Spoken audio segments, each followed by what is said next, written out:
بسم اللہ الرحمن الرحیم، الصلاۃ والسلام علی رسول الکریم۔ جی ایک حدیث مبارکہ ہے جو ابھی میں پڑھ رہا تھا تو میرے سامنے آئی۔ میں نے سوچا چلیں آپ کے ساتھ اس کو میں شیئر کر دوں، اور اس میں غم اور تکلیف اور رنج کسی کو اگر آ جائے تو اس کو دعا میں کس طرح کے الفاظ کہنے چاہئیں۔ یہ رسول اللہ صلی اللہ علیہ وسلم نے نہ صرف ہمیں تعلیم فرمائی بلکہ آخر میں حدیث میں تذکرہ ہے کہ انہیں سیکھو اور دوسروں کو سکھاؤ۔ عن عبداللہ بن مسعود رضی اللہ عنہ قال، عبداللہ بن مسعود رضی اللہ تعالیٰ عنہ روایت فرماتے ہیں، انہوں نے فرمایا قال رسول اللہ صلی اللہ علیہ وسلم،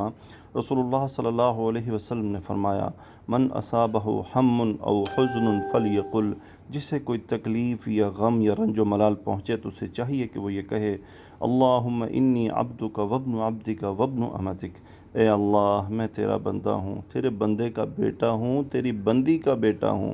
فی قبضتک ناصیتی، تیرے قبضے میں میری پیشانی ہے، عدل فی قضاؤک،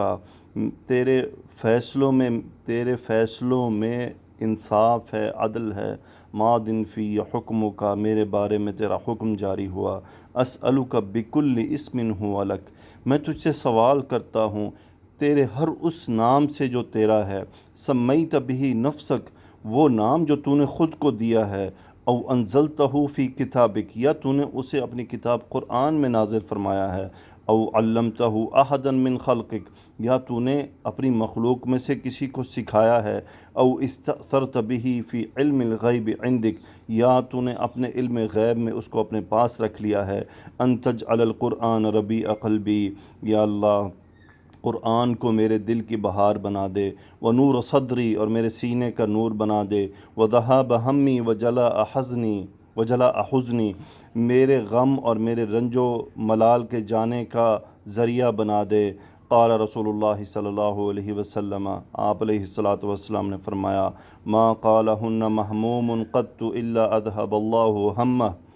کہ جو کوئی رنج و ملال میں ڈوبا، غم میں ڈوبا، اگر اس کو کہے تو اللہ سبحانہ و تعالیٰ اس کی تکلیف کو، اس کے غم کو، اس کی فکر کو دور کر دیتا ہے، وَأَبْدَلَهُ بِهَمِّهِ فَرْحًا، اور اللہ اس کی رنج و ملال کو فرحت یعنی خوشی سے اور اس سے بہتر بدلے میں تبدیل کر دیتا ہے۔ قالوا، صحابہ نے عرض کیا، یا رسول اللہ، اے اللہ کے رسول صلی اللہ علیہ وسلم،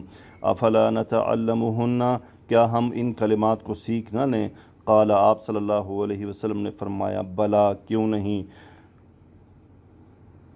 فتعلموہن وعلموہن، تم انہیں سیکھ لو اور پھر انہیں سکھاؤ۔ اس حدیث مبارکہ میں دیکھیں کتنے پیارے الفاظ میں رسول اللہ صلی اللہ علیہ وآلہ وسلم نے ہمیں دعا مانگنے کا طریقہ سکھایا ہے کہ کس طرح سے اللہ سے سوال کرنا چاہیے، کیسے اللہ کو واسطہ دینا چاہیے۔ دیکھیں نبی کریم صلی اللہ علیہ وآلہ وسلم ہمیں یہ تعلیم تو نہیں فرما رہے کہ تم میرا واسطہ دینا، یا تم میرے صحابہ کا واسطہ دینا، یا تم کسی اور کا واسطہ دینا۔ نبی صلی اللہ علیہ وسلم ہمیں یہ سکھا رہے ہیں کہ اب اللہ سبحانہ و تعالیٰ کو اس کے ناموں کا واسطہ دو، اس کی صفات کا واسطہ دو۔